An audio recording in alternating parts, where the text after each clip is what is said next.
ला हौला वला कुव्वता इल्ला बिल्लाहिल अलिय्यिल अज़ीम। अऊज़ु बिल्लाहि मिनश शैतानिर रजीम। बिस्मिल्लाहिर रहमानिर रहीम। अल्हम्दुलिल्लाहिल्लज़ी हदाना लिहाज़ा वमा कुन्ना लिनहतदिया लौला अन हदानल्लाह। लक़द जाअत रुसुलु रब्बिना बिल हक़ सुम्मा सलातु वस्सलाम व तहिय्यतु वल इकराम अला सय्यद अस्लि मा फिल वजूद सिर्रुल्लाह फी कुल्लि मौजूद नुक़्तत दाइरतिल वजूद साहिबिल लिवाइल हम्द वल मकामिल महमूद अल ख़ातम लिमा सबक़ वल फ़ातिह लिमन ग़लक़ अल मुअलिनिल हक़ बिल हक़ अबिल क़ासिम मुहम्मद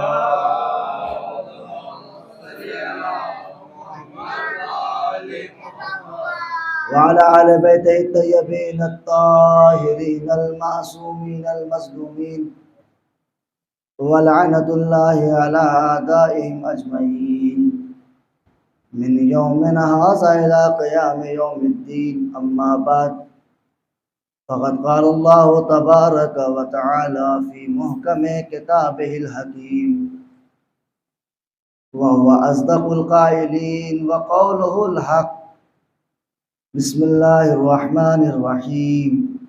अलम तरा कैफ़ ज़रबल्लाहु मसलन कलिमतन तय्यबह कशजरतिन तय्यबह अस्लुहा साबितुन व फ़रउहा फ़िस्समा। सल्लल्लाहु अलैहि मुहम्मद।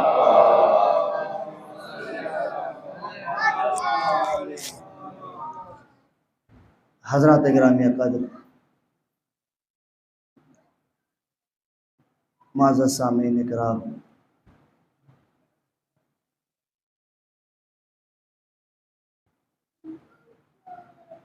परवरदिगार आलम अपनी बाअज़मत बाशरफ बावक़ार किताब कुरान मजीद में इरशाद फरमा रहा है, अलम तरा कैफ़ ज़रबल्लाहु मसलन कलिमतन तय्यबह कशजरतिन तय्यबह अस्लुहा साबितुन व फ़रउहा फ़िस्समा। कलमे तय्यबा की मिसाल शजरे तय्यबा सी है कि जिसकी अस्ल साबित है और जिसकी शाखें हैं वो आसमानों में फैली हुई।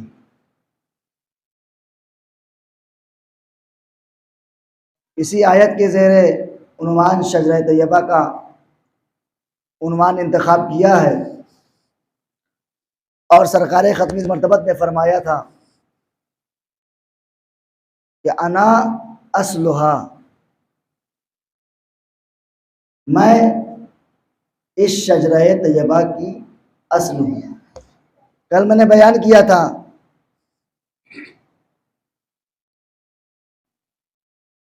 कि अल्लाह ने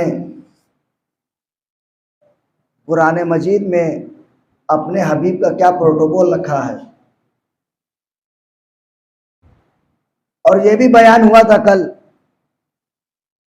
कि अगर अली जानना है तो मोहम्मद से पूछो, और अगर मोहम्मद जानना है तो या अली से पूछो या जली से पूछो। उससे कम पर हमारी ख्याल पर्दाजी हो सकती है, हकीकत मोहम्मदिया नहीं हो सकती। लिहाजा अगर जानना है कि सरकार ख़त्मी मर्तबा की अज़मत क्या है उनका रुतबा क्या है, उनका वक़ार क्या है। तो हमें या अली से पूछना होगा या जली से पूछना होगा या उस्ताद से पूछना होगा या शागिर्द से पूछना होगा। और अल्लाह ने अपने हबीब की मुख्तलिफ मकामात पर हम्दो सना की है। और हम ये कह सकते हैं कि जैसा कुरान है वैसा हमारा मोहम्मद है, जैसा मोहम्मद है वैसा हमारा कुरान है। अगर मोहम्मद साहिब अज़मत है तो कुरान भी साहिब अज़मत है। अगर मोहम्मद पुरवकार है तो कुरान भी पुरवकार है। अगर मोहम्मद बाअज़मत है तो कुरान भी बाअज़मत है। तो जैसा मोहम्मद है वैसा कुरान, जैसा कुरान वैसा मोहम्मद। और अल्लाह ने कुरान के बारे में कहा, अलिफ लाम मीम ज़ालिकल किताबु ला रैब फी। ये वो किताब है कि जिसमें किसी किस्म की शक और शुबहे की गुंजाइश नहीं है। तो कुरान रैब, कुरान अगर ला रैब तो मोहम्मद भी ला रैब। कुरान अगर बेऐब तो मोहम्मद भी है बेऐब। अगर कुरान ला रैब तो मोहम्मद भी ला रैब। तो अब अगर मैं इस मिंबर से कुरान में कोई ऐब निकालना शुरू कर दूं, कुरान में कोई कमियां निकालना शुरू कर दूं, तो आप सब मुझे मिंबर से उतार कर काफिर बना करके बाहर निकाल देंगे। क्यों? क्योंकि कुरान में कोई शक और शुबहे की गुंजाइश नहीं है। लिहाजा अगर उसमें ऐब निकालूं तो मैं काफिर हो जाऊं। अब जुमला सुनना चाहते हैं तो मैं आपको हदिया करना चाहता हूं, अगर मैं कुरान में ऐब निकालूं तो मैं काफिर बन जाऊं। मुल्ला मोहम्मद में ऐब निकाले तो शेखुल हदीस बन जाए। भाई दोनों बराबर है। जैसा कुरान है वैसे मोहम्मद, जैसे मोहम्मद वैसा कुरान। अगर मोहम्मद समझ में आ गया तो ऊपर अल्लाह समझ में आ जाएगा, नीचे अली समझ में आ जाएगा। अगर मोहम्मद समझ में ना आया तो ना अल्लाह समझ में आएगा ना अली समझ में आएगा। तो लिहाजा अगर मैं कुरान में ऐब निकालूं तो काफिर बन जाऊं। और बात यही चल रही है कि जैसा कुरान है वैसे मोहम्मद, जैसे मोहम्मद है वैसा कुरान। अब मैं अपनी बात की रद्द कर रहा हूं। अब मैं अपनी इस बात की काट कर रहा हूं कि जैसा मोहम्मद वैसा कुरान नहीं है। बल्कि अगर मैं आपसे यह कहूं कि अल्लाह अपने हबीब को कुरान से बुजुर्ग समझता है तो क्या आप इतराज करेंगे? अगर मैं ये कहूं कि अल्लाह अपने हबीब को कुरान से बढ़कर समझता है तो आप ये सवाल करेंगे ना, ये कहां से बात ले आए? अभी तक तो कह रहे थे मोहम्मद कुरान जैसे, कुरान मोहम्मद जैसा। ये अब अपनी ही बात क्यों काट रहे हैं? मैं अपनी तरफ से कोई खिताबत नहीं करूंगा, मैं अपनी तरफ से कोई जुमला नहीं कहूंगा, बल्कि कुरान की तिलावत आपके सामने करूंगा। फैसला आप कर लीजिएगा। जैसा मोहम्मद वैसा कुरान, जैसा कुरान वैसे मोहम्मद। अब मैं इस बात को काट रहा हूं। परवरदिगार कुरान मजीद में इरशाद फरमा रहा है, वनज़्ज़लना अलैकल किताब तिबयानन लिकुल्लि शै हुदन व रहमतन व बुशरा लिल मुस्लिमीन। तवज्जो फरमाइएगा जाने मोहतरम, अल्लाह क्या कह रहा है? वनज़्ज़लना अलैकल किताब तिबयानन लिकुल्लि शै हुदन व रहमतन व बुशरा लिल मुस्लिमीन। कुरान मुसलमानों के लिए रहमत है। ये मैं नहीं कह रहा, कुरान कह रहा है। हुदन व रहमतन व बुशरा, कुरान मुसलमानों के लिए, लिल मुस्लिमीन, मुसलमानों के लिए क्या है? हादी है, रहमत है। तो कुरान मुसलमानों के लिए रहमत है। अब दूसरी आयत आपके सामने पेश कर रहा हूं, जिसमें परवरदिगार इरशाद फरमा रहा है, इन्ना अरसलनाका इल्ला रहमतल लिल आलमीन वमा अरसलनाका इल्ला रहमतल लिल आलमीन। भाई कुरान के बारे में अल्लाह ने कहा हुदन लिल मुस्लिमीन, रसूल के लिए अल्लाह कह रहा है वमा अरसलनाका इल्ला रहमतल लिल आलमीन। कुरान है मुसलमानों के लिए रहमत, कुरान मुसलमानों के लिए रहमत, हमारा हबीब आलमीन के लिए रहमत, हमारा हबीब आलमीन के लिए रहमत। अब यह आलमीन है क्या? कौन बताए कि आलमीन के माने क्या है? आलमीन का मफहूम क्या है? आलमीन किसे कहते हैं? मुझे नहीं मालूम आलमीन किसे कहते हैं, मुझे नहीं पता आलमीन का क्या माने हैं। लेकिन मैं इतना जानता हूं कि आलमीन नागपुर को नहीं कहते। तवज्जो रखिएगा इज़ान मोहतरम, आलमीन नागपुर को नहीं कहते। आलमीन पूरे महाराष्ट्र को भी नहीं कहा जाएगा। आलमीन पूरे हिंदुस्तान को भी नहीं कहा जाएगा। आलमीन पूरी दुनिया को नहीं कहा जाएगा। तो भाई आलमीन कहा किसे जाए? ये कौन बताए हमें क्या आलमीन क्या है? भाई जब तक आलमीन वाज़े नहीं होगा तब तक यह साबित नहीं होगा कि मोहम्मद कुरान से पढ़कर है। क्यों? क्योंकि मोहम्मद आलमीन के लिए रहमत है, कुरान मुसलमानों के लिए रहमत है। अब आलमीन है क्या, कौन बताए? खुदा की कसम ये बात वाज़े ना होती अगर कुरान में एक आयत ना मिलती, बिस्मिल्लाहिर्रहमानिर्रहीम अल्हम्दुलिल्लाहि रब्बिल आलमीन। तमाम तारीफें उस परवरदिगार के लिए जो आलमीन का रब है। तो अब मैं जुमला आपके हवाले कर रहा हूं, जहां जहां तक तुम्हारे रब की रबूबियत जाएगी, जहां जहां तक तुम्हारे रब की रबूबियत जाएगी, वहां वहां तक मेरे मोहम्मद की नबूवत जाएगी।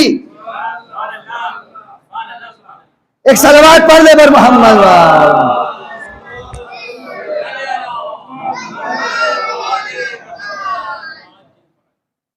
ये मैं नहीं कह रहा, कुरान कह रहा है कि मोहम्मद आलमीन के लिए रहमत है। और आलम, मुझे नहीं मालूम आलम किसे कहते, लेकिन इतना मालूम है कि जहां तक खुदा की कुदरत है, जहां तक खुदा की रुबूबियत है, वहां वहां तक मेरे मोहम्मद की नबूवत है। खुदा की कसम मोहम्मद हमारे जैसे नहीं है, ना हम उनके जैसे हैं। अमा हम तो दरकिनार, इब्राहिम मोहम्मद जैसे नहीं, मूसा मोहम्मद जैसे नहीं है, यूसुफ मोहम्मद जैसे नहीं है, ईसा मोहम्मद जैसे नहीं है। याकूब मोहम्मद जैसे नहीं है, जकरिया मोहम्मद जैसे नहीं है, हम तो दरकिनार उलुल अज़्म पैगंबर भी मोहम्मद जैसे नहीं है। अब आप ये कहेंगे ना कि मैं कहां से कह रहा हूं कि इब्राहिम मोहम्मद जैसे नहीं, तो मैं कुरान से बताऊंगा, अपनी जानिब से कुछ नहीं कहूंगा। इब्राहिम मोहम्मद जैसे नहीं। कुरान में जनाब इब्राहिम की एक दुआ है कि इब्राहिम परवरदिगार आलम से दुआ कर रहे हैं, काला रब्बे अरनी तुहियल मौत, परवरदिगार मुझे दिखा दे कि तू मुर्दों को कैसे जिंदा करता है। ये दुआ इब्राहिम ने की।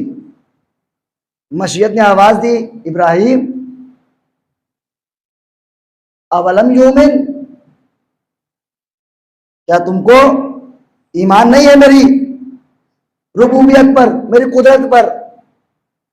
इब्राहिम ने कहा कालू बला, परवरदिगार ईमान है, वलकिन लियत्मइन्ना कल्बी,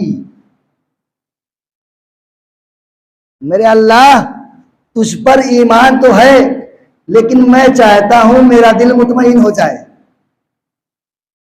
तो इस आयत से यह बात तो वाज़ेह हो गई कि इब्राहिम को अल्लाह पर ईमान है लेकिन इत्मीनान नहीं। मेरा जुमला नहीं, कुरान की आयत है। परवरदिगार ईमान है लेकिन दिल मुतमईन नहीं है, दिखा दे ताकि दिल मुतमईन हो जाए। परवरदिगार ने आगे बढ़ के कहा, ऐ इब्राहिम हमने तुम्हारी दुआ कबूल कर ली, फखुज अरबातम मिनत तैर, ऐ इब्राहिम 4 परिंदों को लो। कुरान सुना रहा हूं, ऐ इब्राहिम 4 परिंदों को लो और उन्हें अपने से मानूस कर लो।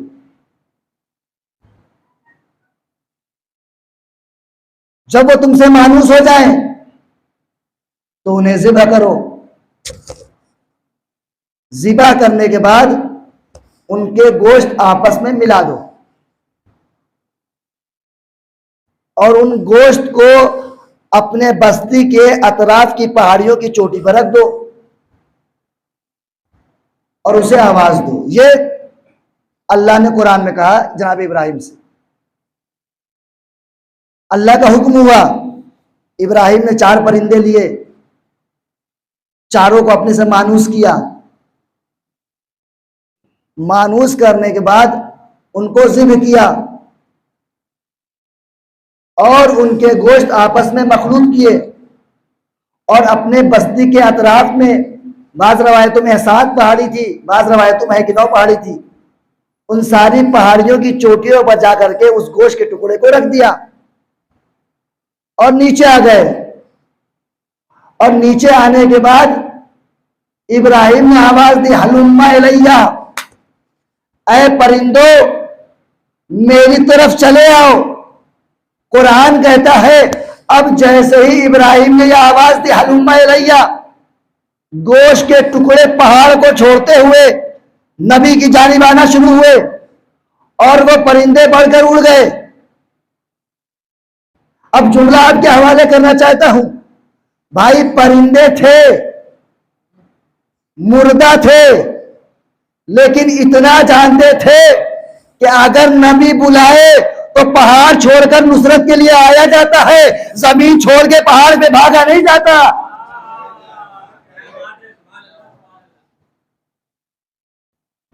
लिहाजा वो मुर्दा जानवर थे।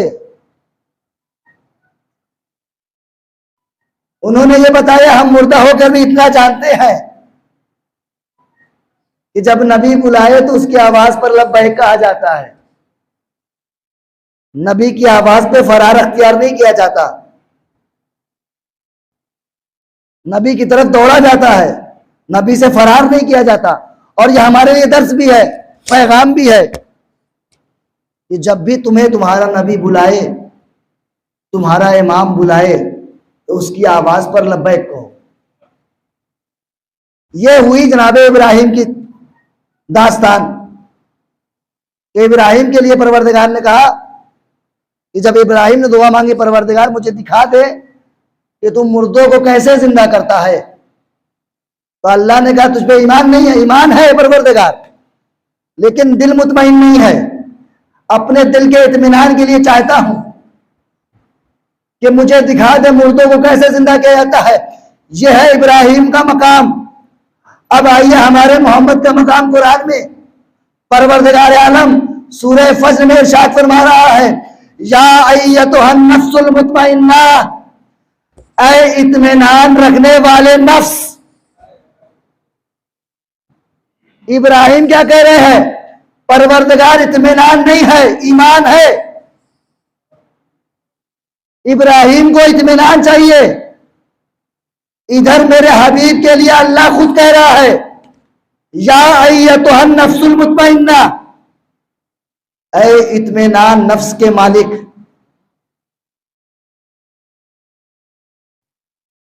तो अफजल कौन हुआ? वो अफजल कि जिसका दिल मुतमईन नहीं, या वो अफजल कि जिसके नफ्स की तायद अल्लाह कर रहा है। और उसके आगे परवरदिगार ने क्या कहा? या अय्यतुहन नफ्सुल मुतमइन्ना इरजिई, वापस पलटा, आजा नहीं। तवज्जो रखिएगा, सारा लफड़ा, सारा इख्तिलाफ ये इरजिई पे है। इरजिई, वापस आजा, आजा नहीं। आजा और वापस आ जाने बहुत फर्क है। आप लोग इस फर्श आजा पर आए हैं अपने घरों से, वापस घर जाएंगे। मैं यूपी से आया हूं, वापस घर जाऊंगा, वापस जाऊंगा, जाऊंगा नहीं, वापस घर जाऊंगा। परवरदिगार आलम यही बताना चाहता है, ऐ नफ्से मुतमइन्ना, वापस पलटा अपने रब की तरफ। अल्लाह ने यह नहीं कहा कि पलटा, वापस आजा, आजा नहीं, वापस आजा। तो पता ये चला वापस आजा वहां इस्तेमाल होता है जहां वतन का तस्करा हो, जहां अपने घर का तस्करा हो। अब भाई मोहम्मद के बारे में जानना है तो मोहम्मद का वतन न मक्का है न मदीना। न मोहम्मद मक्के का रहने वाला है, न मदीने का रहने वाला है, मोहम्मद अर्श का रहने वाला है। यह इख्तिलाफ बाद में है कि वो खाकी है या नूरी। अर्श अगर नूर का है तो मोहम्मद नूरी है, अर्श अगर खाक का है तो मोहम्मद खाकी है। एक सलवात पढ़ दे पर मोहम्मद वाले मोहम्मद।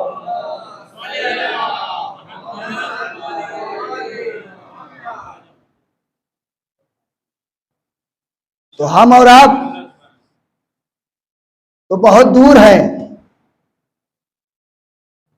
उलुल आज़्म पैगंबर भी हमारे हबीब जैसा नहीं। यह हुई इब्राहिम की दुआ। एक दुआ और सुन लीजिए। एक और उलुल आज़्म की दुआ कुरान में मौजूद है। वो क्या दुआ है? वो दुआ है मूसा की। उलुल आज़्म नबी, उलुल आज़्म पैगंबर, जब अल्लाह ने हुक्म दिया मूसा फिरौन की तरफ जाओ, वो बागी हो गया है, तो मूसा ने भी एक दुआ की। तवज्जो रखिएगा, मूसा ने भी एक दुआ की। क्या दुआ की? रब्बिश रहली सदरी, परवरदिगार मेरे सीने को कुशादा कर दे। वयस्सिर ले अमरी, मेरे काम को आसान कर दे। वहलुल उक़दतम बिल लिसानी यफ़क़हू क़ौली, और मेरी जबान की गुत्थियों को खोल दे ताकि लोग मेरी बात समझ सकें। वजअलनी वज़ीरन मिन अहली, परवरदिगार मेरे लिए एक वजीर करार दे दे। कौन सा वजीर? मिन अहली, जो मेरे अहल से हो, जो मेरे खानदान से हो।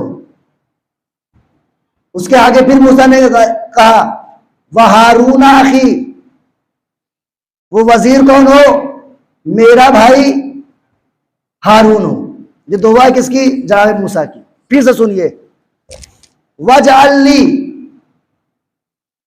परवरदिगार मेरे लिए करार दे दे, वजीरन, एक वजीर, मिन अहली, कि जो मेरे खानदान से हो, वह हारून आखी, और वो वजीर कौन हो? मेरा भाई हारून हो। तो इब्राहिम ने दुआ की कि एक वजीर चाहिए।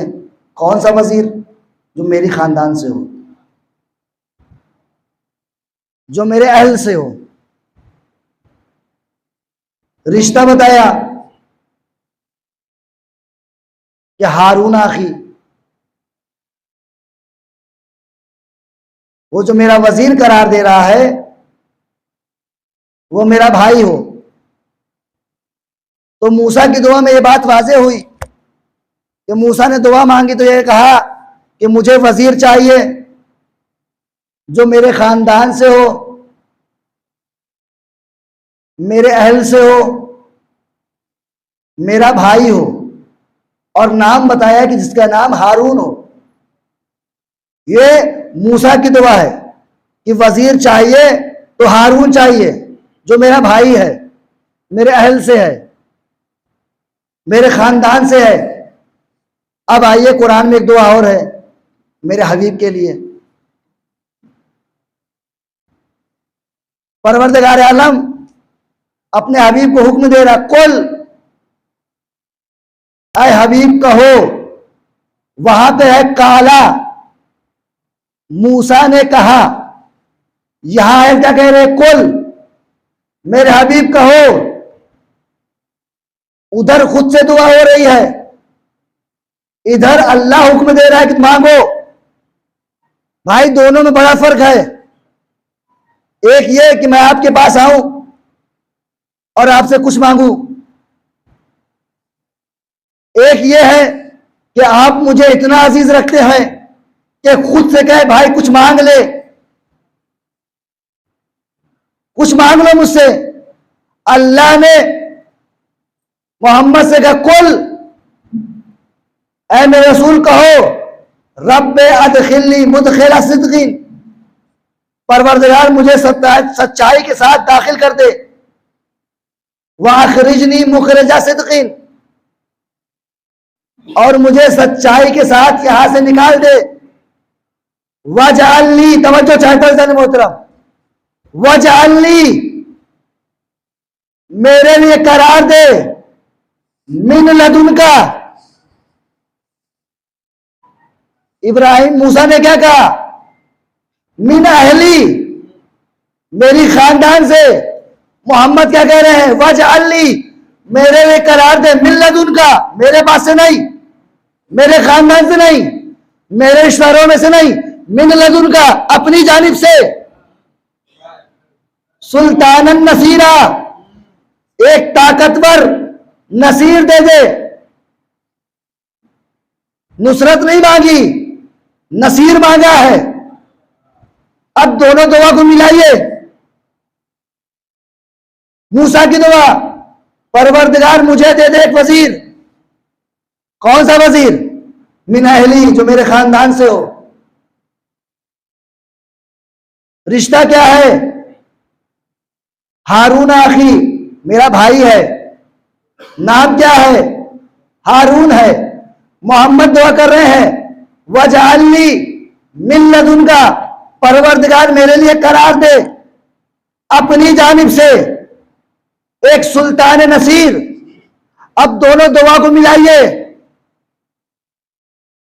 मूसा ने मांगा अपने अहल से, तो परवरदिगार आलम ने उसे हारून अता किया। रसूल ने मांगा अपनी तरफ से कि परवरदिगार अपनी जानिब से दे दे, तो अल्लाह ने अपनी जानिब से दिया। अब समझ में आया अल्लाह ने अली को अपने घर में क्यों पैदा किया।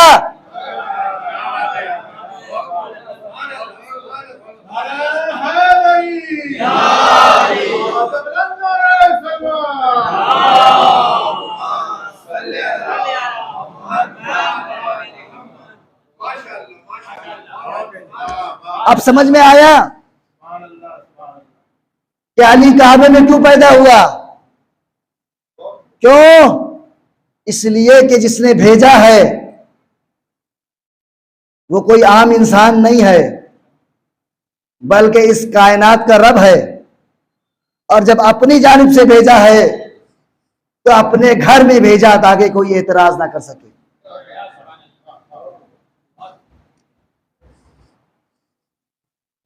तो इब्राहिम मोहम्मद जैसे नहीं,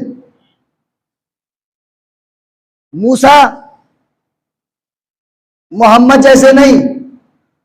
अमा जब उलुल अज़्म पैगंबर रसूल की बराबरी नहीं कर सकते तो यह आज का मुसलमान ये कैसे कह सकता है कि मोहम्मद हमारे जैसे?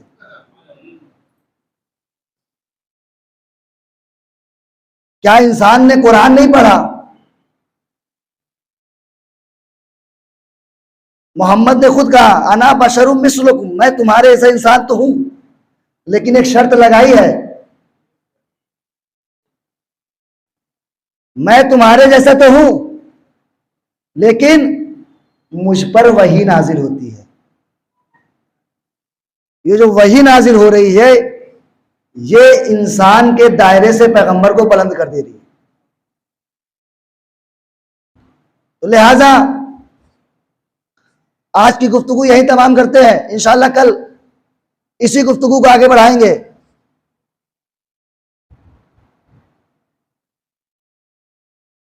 कि ना इब्राहिम मोहम्मद जैसे, ना मूसा मोहम्मद जैसे, ना अली मोहम्मद जैसा। जब कायनात का अमीर मोहम्मद जैसा नहीं हो सकता, जब कायनात का अमीर मोहम्मद जैसा नहीं हो सकता तो कायनात का फकीर मोहम्मद जैसा कैसे हो सकता है? लिहाजा मोहम्मद को अगर समझना है तो इन दो शख्सियतों से समझना होगा। या अली बताएंगे मोहम्मद क्या है, या अल्लाह बताएगा मोहम्मद क्या है। इन दोनों के जरिए से ही हमें हुजूर सरवर कायनात की अजमत मालूम हो सकती है। और पैगंबर ने भी जब अपनी मदोसना कुरान में सुनी है और अली की मदोसना कुरान में सुनी है तो पैगंबर ने भी अली की शान में अहादीसें बयान करना शुरू की। और आपने बहुत बार यह हदीस सुनी होगी कि रसूल ने एक फिक्रा कहा था, है अली मैं डरता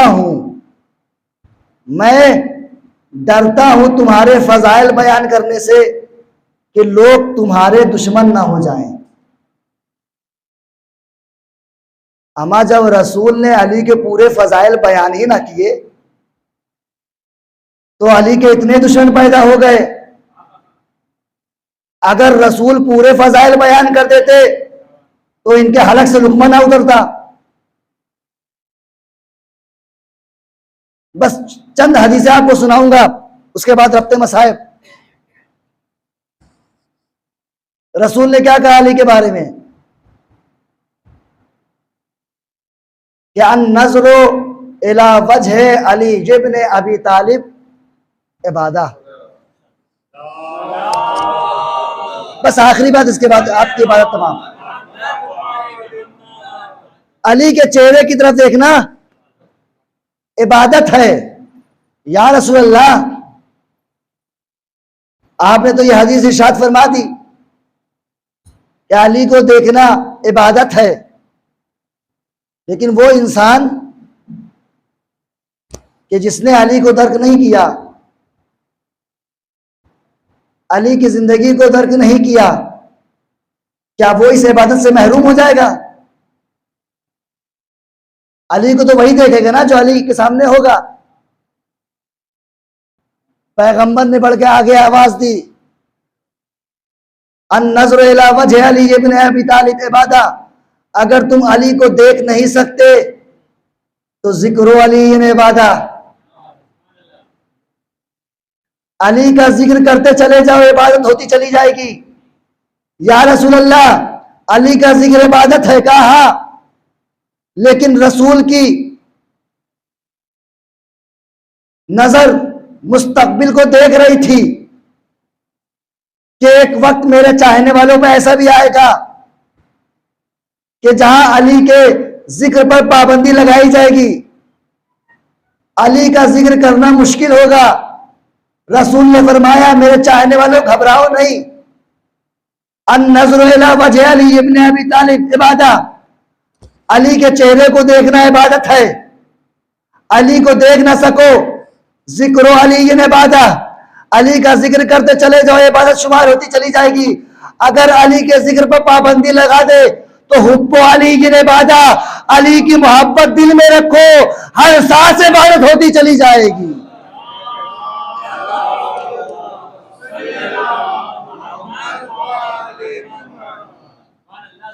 अली की मोहब्बत दिल में अगर है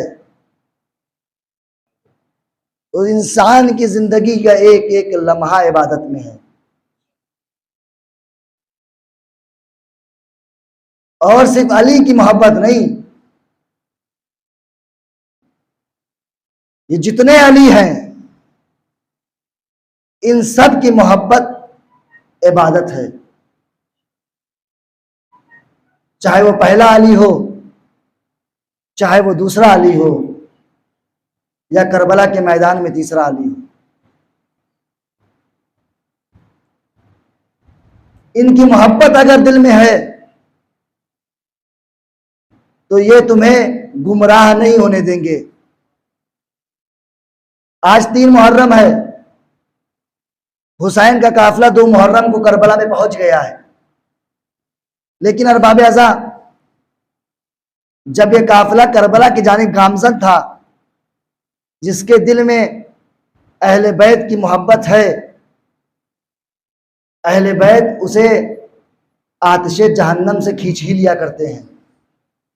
तारीख बयान करती है कि हुर ने इमाम हुसैन का रास्ता रोक लिया।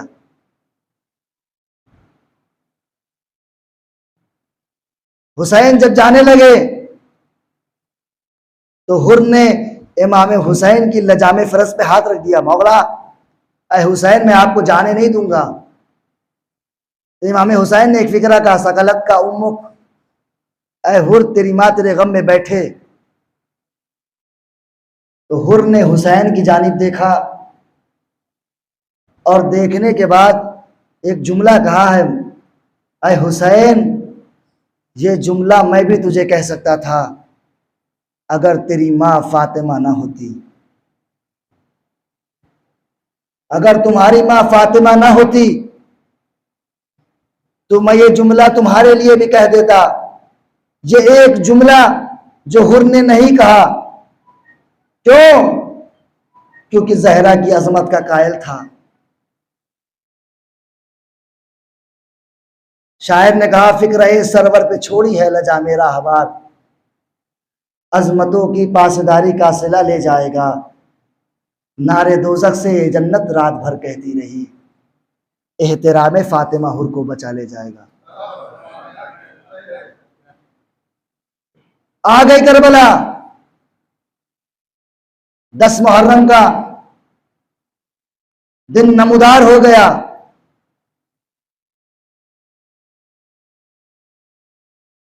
तारीख बयान करती है कि हुर उमर साद के खैमे में जाता है और जाने के बाद पूछता है, उमर साद क्या वाकई आज जंग होगी?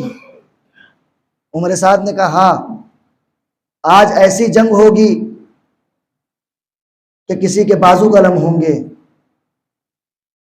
किसी का सीना जख्मी होगा, किसी के सर कलम होंगे, किसी का गला छिदेगा।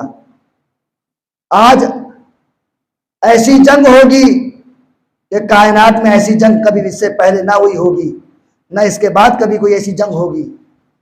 जब हुर ने इस फिक्रे को सुना है, खैमे से बाहर आया एक मकाम पर जाकर के बैठ गया। मक्तल यह बयान करता है कि एक शख्स था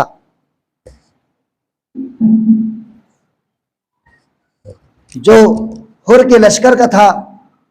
जब उसने हुर की कैफियत देखी, हुर के करीब आया, कहा हुर, ये तुमको क्या हो गया है?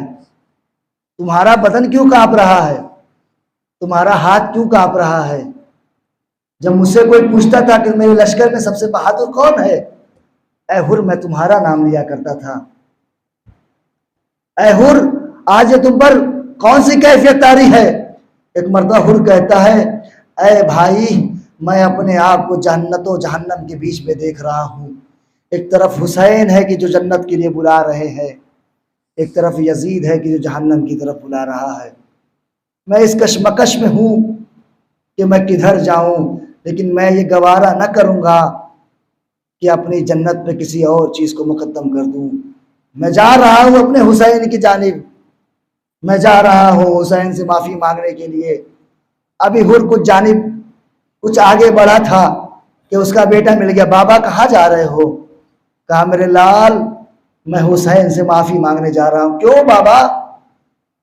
कहा सुबह को मैंने एक शख्स को देखा कि वो दरिया से अपने जानवर को पानी पिलाने जा रहा था। मैंने उससे पूछा कहाँ जा रहे हो?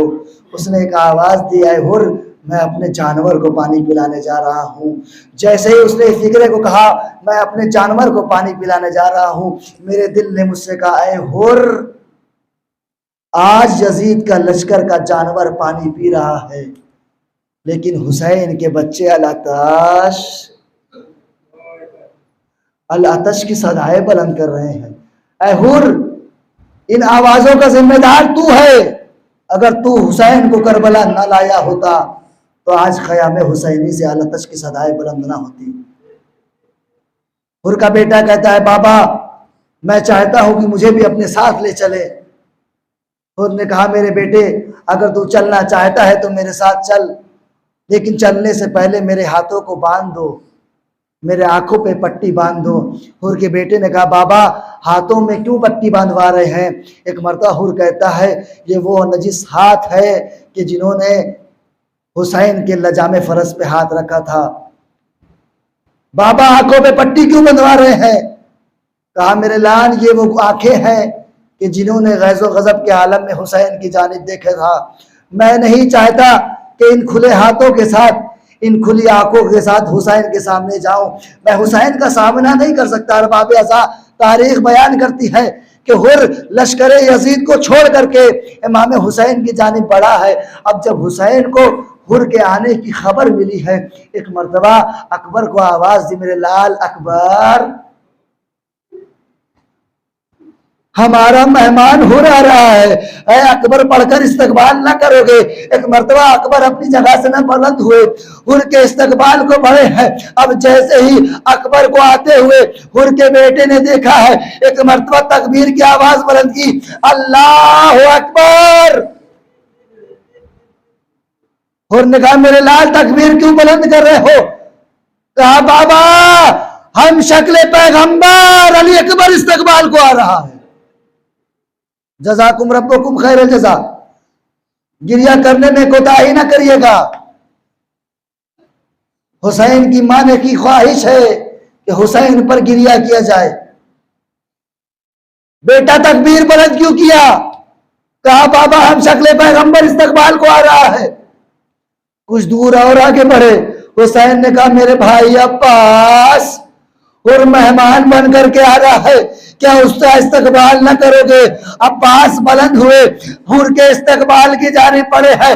अब जैसे ही अब्बास बड़े हैं, एक मर्तबा हुर के बेटे ने दोबारा तकबीर बुलंद की, अल्लाह अकबर। अब इस आवाज का बुलंद होना था। एक मर्तबा हुर तड़प गया, मेरे लाल अब ये दोबारा तकबीर बुलंद क्यों कर रहे हो? एक मर्तबा लाल कहता है, हुर का बेटा कहता है, बाबा अरे हुसैन के लश्कर का आलम बरदा, अब्बास हमारे इस्तकबाल को आ रहा है। अल्लाह अल्लाह। हुसैन के इस्तकबाल में अकबर आगे बढ़े, अब्बास आगे बढ़े, हुर हुसैन की खिदमत में पहुंच गया। हुर ने अपने आप को हुसैन के कदमों में गिरा दिया। आका, क्या उनके गुनाह माफ हो सकते हैं? क्या उनको माफी मिल सकती है? हुसैन ने हुर के बाजुओं को पकड़ा, हुर को बुलंद किया और एक जुमला कहा है, हुर मैंने तुझे माफ कर दिया, मेरे रब ने तुझे माफ कर दिया। अब इतना सुनना था। एक मर्तबा हुर कहता है, आका मुझे मरने की इजाजत दे दो, अब मैं इस दुनिया में जिंदा नहीं रहना चाहता। लेकिन ऐ आका, मैं चाहता हूं कि मेरे मरने से पहले मैं अपने लाल को कुर्बान होता देखूं, लिहाजा मेरे बेटे को इजाजत दे दीजिए ताकि वो जाकर के शहीद हो सके। हुसैन ने हुर के बेटे को इजाजत दी। हुर का बेटा मैदान कारज़ार में आया, जंग करना शुरू किया। जंग करते करते जब जीन से जमीन पर गिरा है, एक मर्तबा अपने बाबा हुर को आवाज दी है। इधर हुर के कानों में अपने लाल की आवाज आई। हुर तेजी से अपने लाल की जानिब बढ़े हैं। अब जब हुर अपने बेटे के जनाजे में पहुंचा तो क्या देखा? अरे वक्त का इमाम हुर के बेटे को अपने जानू में रखे बैठा हुआ है। जज़ाकुम रब्बुकुम खैरल जज़ा। एक मर्तबा हुर ने इस मंजर को देखा, हाथों को जोड़ लिया, आका आप सैयद ज़ादे हो, ये गुलाम ज़ादा है। वो गुलाम ज़ादे के सर को आका ज़ादे अपने सानुओं पर नहीं रखा करते। आका मुझे इजाजत दे दो, मैं अपने बेटे का जनाजा उठा लूं। हुसैन ने मना कर दिया, और तू अपने लाल का जनाजा ना उठाएगा। हुर ने इसरार किया, मौला मुझे अपने बेटे का जनाजा उठाने दो। हुर से इमाम कहते हैं, ऐ हुर मैं जानता हूं तू बुजुर्ग है, अरे तू ज़ईफ है, तेरा लाल जवान है, तेरा लाल जवान है। अरे जवान बेटे का जनाजा ज़ईफ बाप से उठाया न जाएगा। मैं कहूंगा हुसैन, अरे हुर के बेटे का इतना ख्याल कि जवान का बेटा जनाजा है और बूढ़े बाप से उठाया न जाएगा। असरे आशूर का वक्त है, अकबर जमीन पर गिरे, अस्सलाम अलैका या अबा अब्दुल्लाह। हुसैन नुसरत को पहुंचे, यको तन्हा हुसैन, कोई आवरो मददगार नहीं है। हुसैन अकबर के जनाजे को उठाना चाहते हैं, लेकिन ज़ईफ बाप से जवान का जनाजा न उठाया गया। अरे पुश्ते खैमा से आवाज आई, लाशा है बराबर का, अरे भैया से न उठेगा, मैं पालने वाली हूँ, गोदी में उठा लूंगी। वसयालमुल लज़ीना ज़लमू अय्यमी अनक़लबी।